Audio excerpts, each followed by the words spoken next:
Mi nombre es Elena Montoya y durante casi 2 décadas fui pastora evangélica en un pequeño pueblo llamado San Miguel de la Sierra, escondido entre las montañas del sur de México.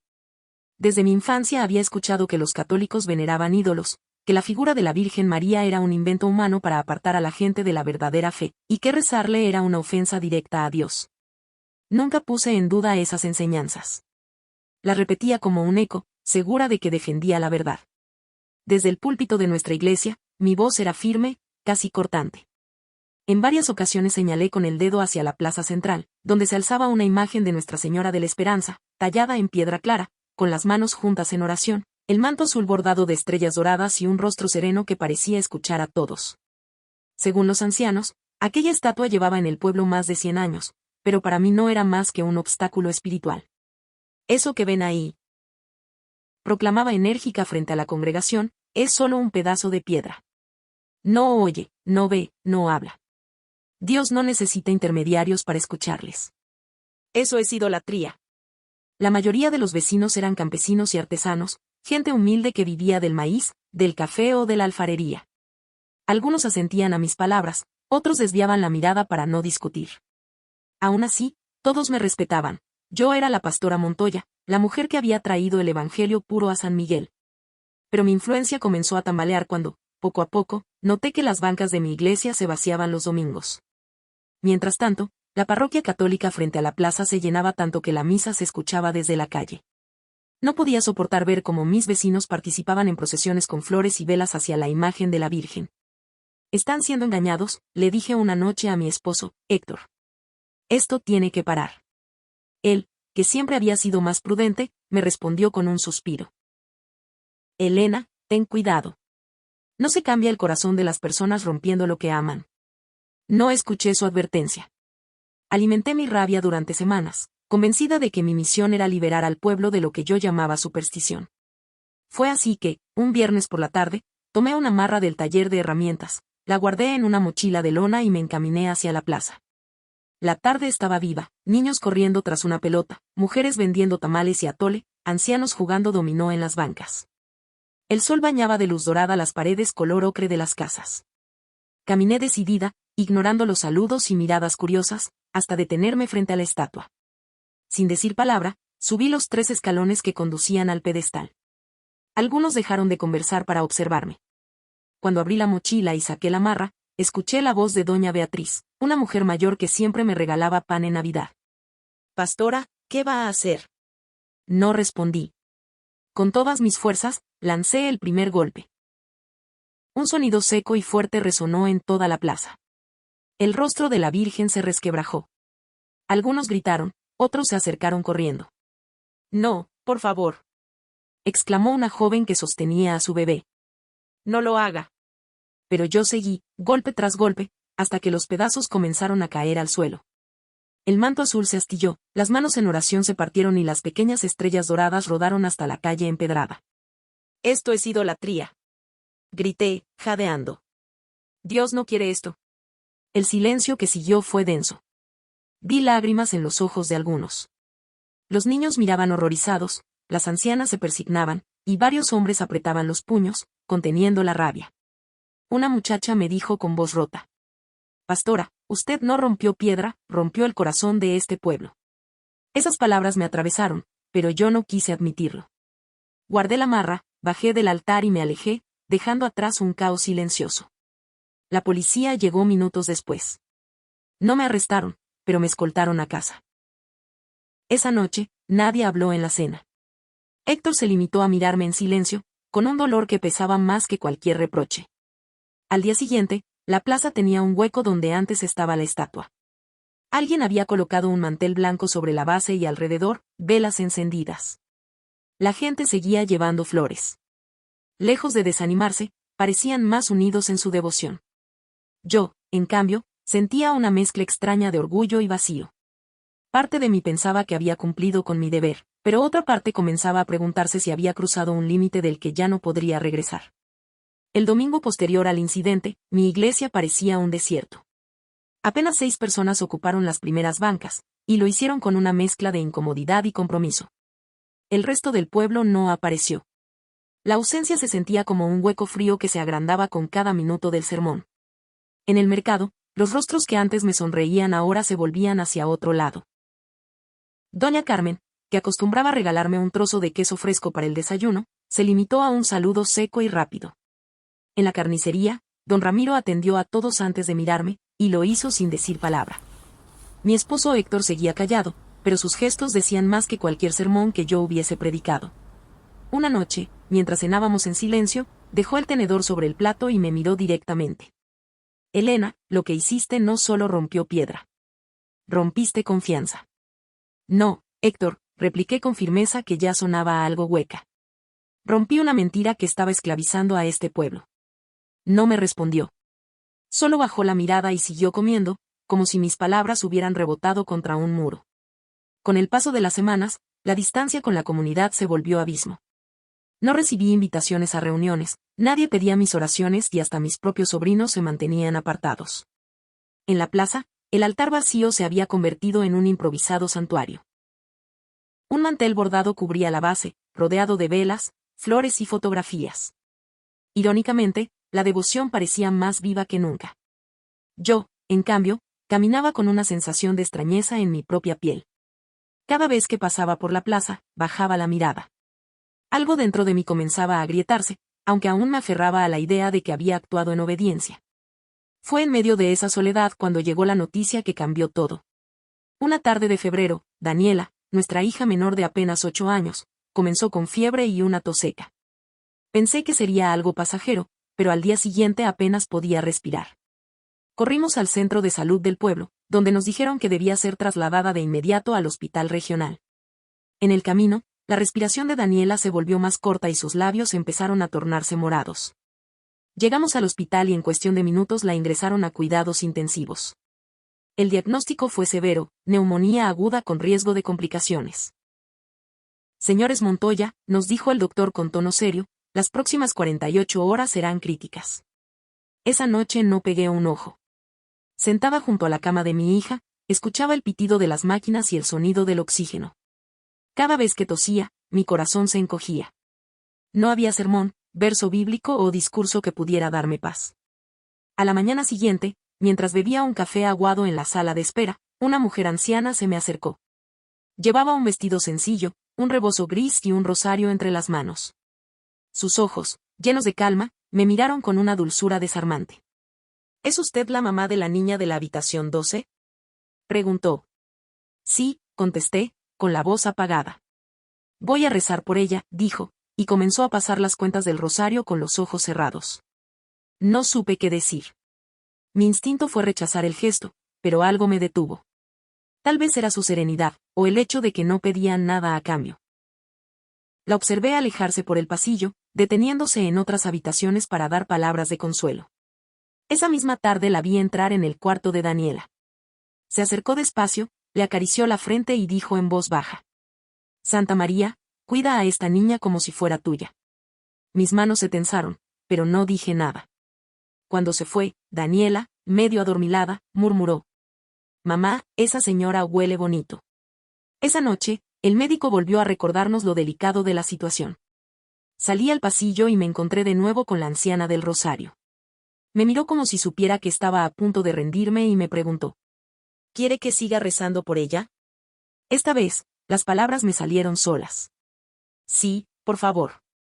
Durante las siguientes semanas, mientras Paloma se preparaba para la cirugía, yo me convertí en una sombra silenciosa que recorría los pasillos del hospital. Cada mañana comenzaba igual.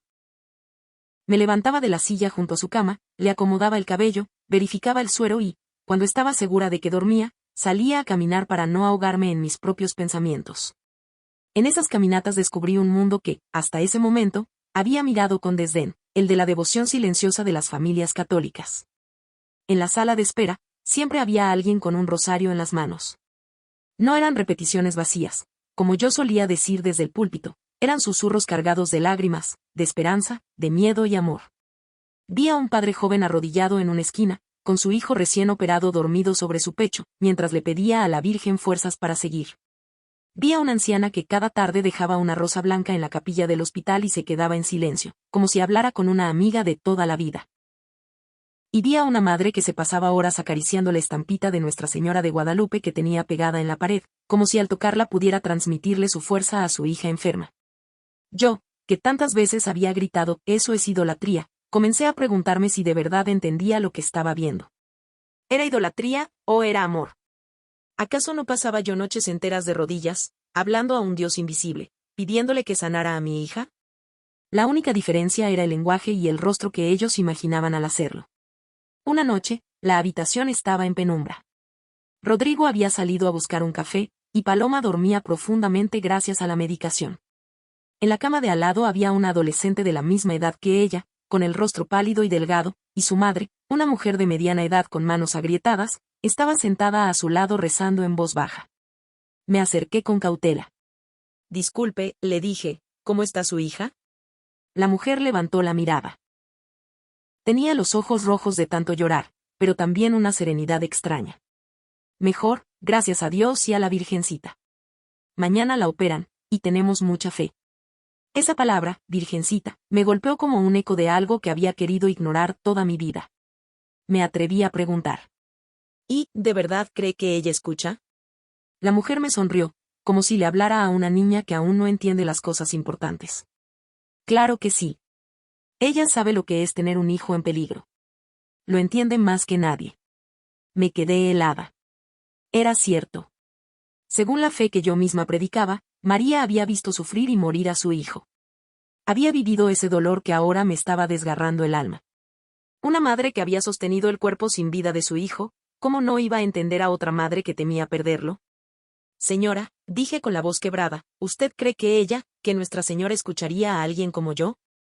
La mujer dejó el rosario sobre la cama y tomó mis manos. Una madre siempre escucha a sus hijos, hija. Aunque la hayan rechazado, aunque la hayan malinterpretado. Especialmente cuando la llaman con el corazón roto. Me quedé muda. Esa noche, cuando todos dormían, me atreví a hacer algo que nunca hubiera creído posible. En silencio, casi en un susurro, dije: Nuestra Señora de Guadalupe, si de verdad estás ahí, si de verdad escuchas, ayúdame. Ayuda a mi hija. Y si yo he hecho mal, enséñame a verlo. Enséñame a ser mejor madre. No hubo relámpagos ni voces celestiales. Pero a la mañana siguiente, el doctor Morales llegó con una expresión de asombro. Los últimos estudios muestran que el tumor ha disminuido de tamaño. Aún es necesario operar, pero el procedimiento será mucho menos complejo y con menos riesgos. Sentí un alivio que me hizo temblar. Rodrigo, que había estado callado toda la mañana, me pidió que lo acompañara a la capilla del hospital. Lo encontré sentado en la penumbra, con las manos cubriéndose el rostro. Anoche soñé con ella, me dijo. ¿Con quién? Con la Virgen de Guadalupe. Me dijo que Paloma iba a estar bien, pero que tú necesitabas aprender algo importante. ¿Qué te dijo exactamente? Que el amor de una madre no le quita nada al amor de Dios. Lo amplifica. Me quedé sin palabras. Era exactamente lo que había visto en esos pasillos, un amor que no sustituía a Dios, sino que lo hacía más tangible, más cercano. Como si Él se reflejara en esa figura maternal para recordarnos que no estamos solos. Al día siguiente, venciendo mi orgullo, llamé al padre Miguel, el sacerdote de la iglesia que tanto había criticado. Padre, soy María Elena Vázquez. Necesito hablar con usted. Pastora, respondió él tras una pausa, estaba esperando su llamada. ¿De verdad? Sí. Nuestra Señora de Guadalupe nos enseña que nunca es demasiado tarde para volver a su manto. Esa frase quedó grabada en mi corazón. 3 días después, Paloma fue operada. La cirugía fue un éxito total. Los médicos salieron de la sala con sonrisas, y yo, por primera vez en semanas, sentí que podía respirar. Paloma se recuperó más rápido de lo esperado, y cuando regresamos a Santo Tomás, me pidió algo que sabía que pondría a prueba todo lo que había aprendido. Mamá, ¿podemos visitar a la Virgencita cuando lleguemos? Me quedé en silencio. Rodrigo me miró, esperando mi respuesta. Sabía que aceptar significaba volver a la plaza donde había destruido la estatua. Significaba enfrentar a toda la comunidad y admitir mi error. Sí, hija. Vamos a visitarla. Llegamos a la plaza. El altar donde antes se alzaba la estatua ahora estaba vacío, pero cubierto de flores frescas. Me arrodillé allí mismo, con lágrimas en los ojos. Perdóname, susurré, sin saber si hablaba a la Virgen, a Dios o a mi propia conciencia. Paloma puso su mano en mi hombro. Mamá, ella ya te perdonó. Las madres siempre perdonan. Ese momento, sencillo y profundo, marcó el verdadero inicio de mi conversión interior. No de religión, sino de corazón. La primera vez que volví a la plaza después de todo lo ocurrido, el aire me pesaba como si llevara piedras en los bolsillos. Rodrigo y Paloma caminaban a mi lado, y aunque no lo decían, sabía que ellos también sentían la tensión de cada paso. El eco de mis golpes contra aquella estatua aún vivía en las memorias del pueblo. El altar vacío, cubierto de flores y velas, parecía un corazón herido que seguía latiendo a pesar del daño. A su alrededor había ancianas rezando, jóvenes encendiendo velas, niños dejando dibujos de colores que mostraban a la Virgen con sonrisa y manto brillante. La devoción, lejos de haberse roto, se había multiplicado. Me quedé de pie, observando en silencio. Paloma, con su cabello recogido y una sonrisa tímida, se arrodilló sin que nadie se lo pidiera. Puso las manos juntas y cerró los ojos. Rodrigo la imitó, y en ese instante sentí que no podía seguir siendo espectadora. Respiré hondo y di un paso hacia adelante. Me arrodillé también. El suelo de piedra estaba frío, pero más frío era el recuerdo de mis propias palabras despectivas. Cerré los ojos y, por primera vez en mi vida, hablé a la Virgen sin rabia ni juicio. Madre, no sé cómo llamarte sin sentir que traiciono lo que fui, pero sé que escuchas. Gracias por salvar a mi hija. Perdóname por el daño que hice. Enséñame a amar como tú. No esperaba respuesta. Pero al abrir los ojos, vi que varias personas nos observaban. No había burla ni desprecio, solo sorpresa y, en algunos rostros, un destello de compasión. Entre ellas estaba doña Carmen, la misma mujer que me había negado el queso semanas antes. Se acercó, se arrodilló a mi lado y dijo en voz baja. Todos nos equivocamos, hija. Lo importante es lo que hacemos después. Esa frase fue un bálsamo. No borraba el pasado, pero abría una puerta al futuro. En los días siguientes, mi vida se volvió un equilibrio entre el pasado y el presente. Aún predicaba en mi pequeña iglesia, pero ya no con la dureza de antes. En lugar de atacar, comenzaba a hablar de misericordia, de escuchar antes de juzgar. Algunos miembros de mi congregación no entendieron el cambio y se marcharon, buscando sermones más fuertes. Otros se quedaron, quizá porque veían en mí la lucha interna que ellos también tenían. Una tarde, recibí una llamada del padre Miguel. Elena, necesitamos hablar sobre algo importante, dijo con tono sereno. Claro, padre. ¿De qué se trata? Queremos reconstruir la estatua de Nuestra Señora de la Esperanza, y me gustaría que usted participe en el proyecto. Al principio, la idea me heló la sangre. ¿Yo? ¿Ayudar a restaurar aquello que había destruido con mis propias manos? Padre, no creo que sea buena idea. La gente no lo aceptará. Se equivoca. Ya han pasado meses, y muchos quieren cerrar esta herida. No hay mejor manera que ver a quien la abrió trabajando para sanarla. Acepté, aunque con miedo. El proyecto comenzó en mayo. Se contrató a Luis Ortega, un escultor local que trabajaba la cantera como si fuera arcilla. Los vecinos organizaban rifas y ventas de comida para recaudar fondos. Yo me ofrecía a ayudar en todo lo que pudiera, desde cargar bloques de piedra hasta servir café a los voluntarios. Las primeras semanas fueron las más difíciles. Algunos evitaban mirarme, otros me lanzaban comentarios punzantes. Mire quién viene ahora a honrar lo que rompió. Yo no respondía. Me repetía que no estaba ahí para defenderme, sino para servir. Poco a poco, algo comenzó a cambiar. Las manos que antes me señalaban empezaron a invitarme a sostener herramientas, a pulir detalles, a limpiar el polvo que cubría las flores de los altares. Trabajábamos codo a codo, y en ese esfuerzo compartido, las palabras ásperas fueron reemplazadas por historias, risas y recuerdos de cómo era la plaza antes. Recuerdo especialmente una tarde, cuando el sol se escondía y las campanas de la iglesia llamaban a misa. Luis me entregó un cincel y me pidió que tallara una pequeña estrella en el borde del manto. Es tu turno de dejar una huella, dijo. Mis manos temblaban. Con cuidado, marqué la piedra hasta que apareció una diminuta estrella de 5 puntas. Era la primera vez que mis golpes sobre esa imagen no eran de destrucción, sino de creación. El día de la inauguración llegó con el aire fresco de septiembre. La plaza estaba llena. Había flores, música de mariachi, niños con globos y mujeres con trajes típicos. La estatua, restaurada y reluciente, parecía irradiar una luz propia. El padre Miguel me llamó al frente. Hermanos y hermanas, hoy celebramos no solo la restauración de nuestra imagen, sino también la restauración de corazones. Quiero invitar a Elena Montoya a decir unas palabras. Los murmullos recorrieron la multitud. Caminé hasta el micrófono con el corazón latiendo tan fuerte que temí que todos lo oyeran. Vecinos, amigos, comencé, buscando las palabras. Hace un año, yo me paré aquí para destruir lo que ustedes amaban. Creí que estaba haciendo lo correcto. Me equivoqué. Hoy me paro en el mismo lugar para pedir perdón y agradecerles por permitirme reparar, aunque sea un poco, el daño que hice. He aprendido que el amor no se divide entre Dios y la Virgen. Se multiplica. Y espero que sigamos multiplicándolo juntos. Hubo un silencio que me pareció eterno. Luego, un aplauso tímido se convirtió en un estruendo. Varias personas se acercaron a abrazarme, y entre ellas estaba doña Carmen, que me dijo al oído: «Bienvenida de nuevo, hija». Esa noche, mientras las velas iluminaban el rostro de la Virgen, sentí algo que no había sentido en años: paz. No porque todo estuviera resuelto, sino porque finalmente había aceptado que el camino de la fe también es un camino de humildad. Después de la inauguración, la vida en Santo Tomás de Arriba nunca volvió a ser la misma para mí ni para mi familia. Ya no me veían únicamente como la pastora que destruyó la estatua, sino como alguien que había decidido caminar de regreso, aunque ese regreso fuera largo y lleno de tropiezos. Paloma fue la primera en adaptarse. Era como si la enfermedad y la experiencia en el hospital hubieran despertado en ella una madurez prematura.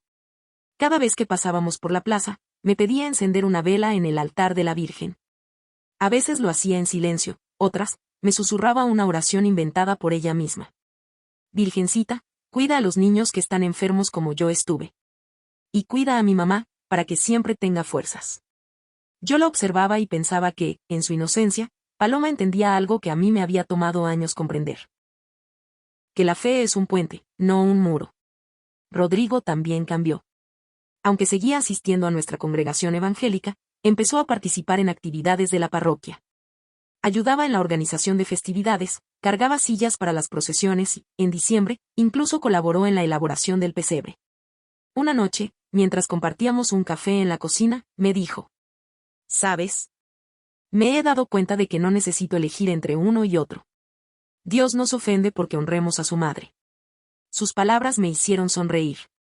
Tal vez, sin que yo lo hubiera planeado, estábamos construyendo una fe familiar más amplia, más generosa. Sin embargo, no todos aceptaron mi cambio con la misma apertura. Algunos miembros de mi iglesia comenzaron a murmurar que me estaba desviando del camino. Una tarde, Herminia, una de las líderes más antiguas, me confrontó después del servicio. «Pastora, varios hermanos están preocupados. Dicen que su acercamiento a la Virgen contradice lo que siempre hemos enseñado».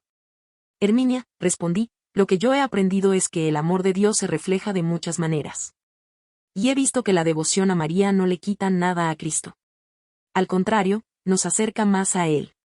«Eso es lo que usted cree», replicó con frialdad, «pero no es lo que muchos quieren escuchar». Sabía que esas palabras eran una advertencia velada. No obstante, ya no podía predicar desde un lugar de condena. Decidí que, aunque me costara la mitad de mi congregación, no iba a volver al discurso de antes. Un domingo, invité al padre Miguel a hablar en nuestra iglesia. Fue un momento histórico, un sacerdote católico entrando a un templo evangélico del pueblo. Algunos lo miraban con recelo, pero él habló con humildad y sin intención de convencer a nadie de cambiar de religión. «La unidad no significa uniformidad», dijo. «Significa caminar juntos en lo que compartimos, el amor a Dios y a nuestros hermanos». Ese día sentí que algo se desbloqueaba. No resolvió todas las diferencias, pero abrió un canal de diálogo que antes parecía imposible. En casa, la convivencia también se transformó. Las discusiones teológicas que antes llenaban la mesa fueron reemplazadas por conversaciones sobre cómo ayudar a los vecinos. Paloma, inspirada por la anciana del hospital, comenzó a juntar sus ahorros para comprar velas y regalarlas a personas que pedían oración. Rodrigo, por su parte, organizó una colecta de ropa para los niños de las comunidades más alejadas. Un día, Paloma llegó corriendo desde la plaza con un papel en la mano. «Mamá, mira», dijo, «la Virgen tiene una carta para nosotros». Era un cartelito colocado en el altar, escrito por alguien de la comunidad: «Gracias, familia Montoya, por ayudarnos a reconstruir lo que amamos. Que Nuestra Señora los bendiga siempre». Me senté en la banca de la plaza con el papel en las manos. No era solo un mensaje de agradecimiento. Era la confirmación de que el pueblo ya no me veía como enemiga. En septiembre, durante las fiestas patronales, el padre Miguel me pidió que cargara una de las andas en la procesión. Nunca imaginé que aceptaría algo así, pero lo hice. Mientras caminábamos por las calles empedradas, rodeados de música, incienso y flores, sentí que cada paso borraba un poco más la distancia que yo misma había creado años atrás. Recuerdo que al llegar frente a mi antigua iglesia, vi a Herminia observando desde la puerta. No me sonrió, pero tampoco me dio la espalda. Quizá, con el tiempo, también ella encontraría un puente. Esa noche, en casa, encendí una vela en la ventana. Paloma me abrazó y me dijo: «Mamá, la Virgen se ve contenta cuando estamos todos juntos». No sé si era teología pura o la simple visión de una niña, pero en mi corazón sonó como verdad. El año siguiente trajo consigo nuevos retos y bendiciones. Paloma creció fuerte y saludable. Sus revisiones médicas siempre traían buenas noticias. A menudo me decía que quería ser doctora para ayudar a los niños como me ayudaron a mí, y yo veía en sus ojos la misma determinación que la había mantenido viva. El pueblo también cambió. Aunque las diferencias religiosas seguían existiendo, ya no se sentían como trincheras. Las festividades católicas y los eventos evangélicos empezaron a compartir espacio. Voluntarios de ambas comunidades se unían para repartir comida, organizar actividades para jóvenes y visitar enfermos. Lo que antes era motivo de división ahora se convertía en oportunidad de servicio. Yo, que durante años había construido mi identidad sobre el muro de la confrontación, me descubrí disfrutando de esta mezcla inesperada. Mi papel como pastora se transformó. Ya no era solo la líder de un grupo, sino una mujer puente entre dos formas de vivir la fe. Eso implicaba escuchar mucho, hablar menos y, sobre todo, no tener miedo de reconocer que no lo sabía todo. Una tarde de julio, mientras ayudaba a colocar flores en el altar de la Virgen para la próxima procesión, se me acercó un joven llamado Ernesto. Era hijo de una familia a la que había criticado duramente en el pasado. «Pastora», dijo, con una timidez que no recordaba en él, «quería darle las gracias por todo lo que ha hecho últimamente». «No tienes por qué agradecerme, Ernesto. Solo trato de hacer lo que debía haber hecho desde el principio». «Sí, pero», bajó la mirada, «mi mamá decía que usted nunca iba a cambiar. Y ahora dice que hasta reza por usted». Me reí suavemente, y en mi corazón sentí que esas palabras eran un regalo. No necesitaba reconocimiento público, bastaba saber que, poco a poco, las heridas se cerraban. Ese mismo mes, el padre Miguel me propuso algo que me hizo pensar durante días. «Elena, este año queremos que la homilía principal de la fiesta de la Virgen sea compartida entre usted y yo». «¿Quiere que hable en la misa?», pregunté, incrédula. «Sí».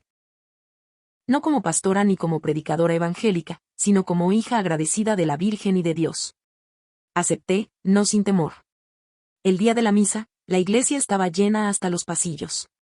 Me temblaban las manos cuando tomé el micrófono, pero al ver a Paloma y Rodrigo sonriendo en la primera fila, respiré hondo y comencé.